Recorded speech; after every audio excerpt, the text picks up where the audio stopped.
आ देखल जदा कि जे लमहर टीका कइले बनू हां वही धर्म के फीका कइले बा आज जे लमहर टीका कइले बा वही धर्म। बैठ जा भैया तू बैठ जा बैठ।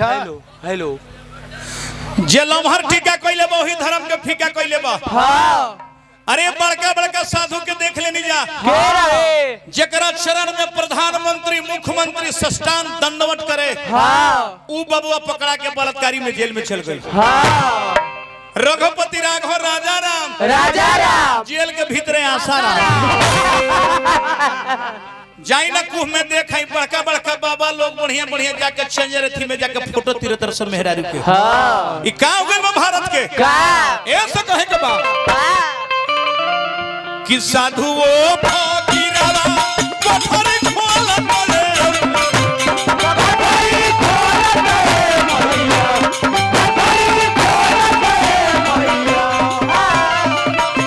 साधु वो फकीरवा कोठरी खोल करे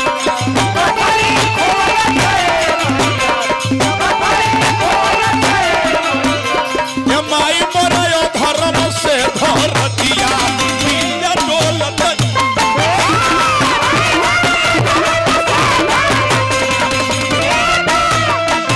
माई मरयो धर्म से धर दिया डोलत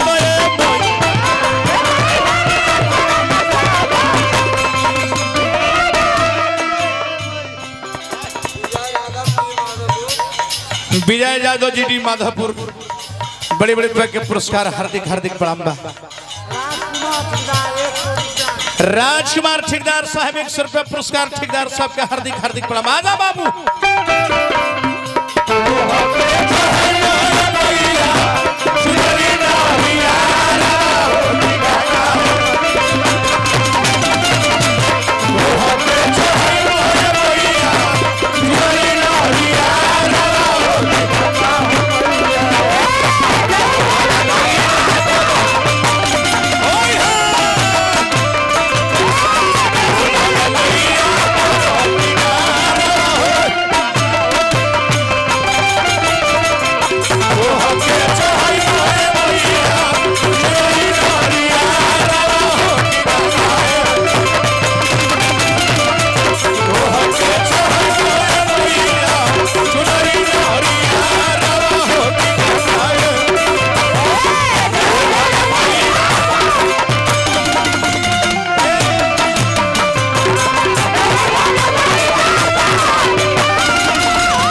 कहीं कहीं देखल जाता है भैया।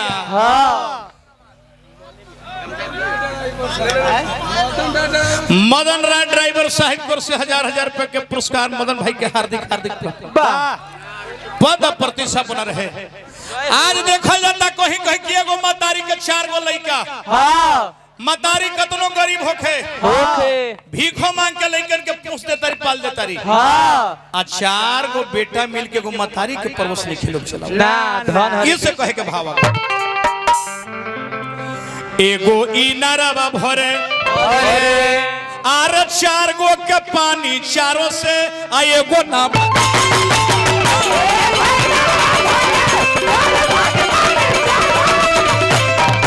एगो इनारवा भरे 4 गो के पानी चारों से एगो ना भरा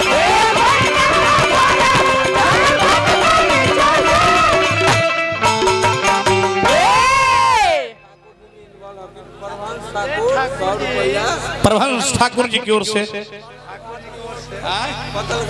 पत्थल घाट की ओर से प्रभंस ठाकुर जी की ओर से 100 रुपया पुरस्कार हार्दिक हार्दिक प्रणाम बा। एगो इनारवा भरो 4 गो के पानी चारों से एगो न भराता तब मास्टर मुना जुगवा आज बाउरे के आइल भइले आयो सलीना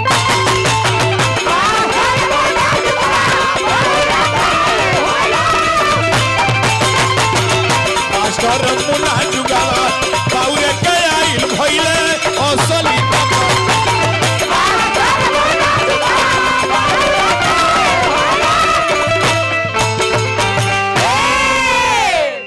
मास्टर मुना जुगवा बाउरे के आइल भइल असली न पाता आज का हो गइल बा मन में राम राम बगल में छुरी छुरी पलखत पावो पावो काटल मुड़ी।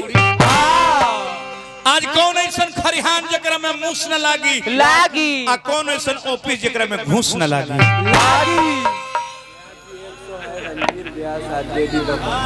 आरजेडी लभर रणधीर व्यास जी 100 रुपया पुरस्कार। रणधीर बाबू कहाँ बने? रणधीर भाई व्यास हो मंडली में हमारा आवत तू हवा माला से स्वागत। स्टाफ हमार मंडली में रहे जी ऐसे कहे के बात बा। आर्मी सरी मिला के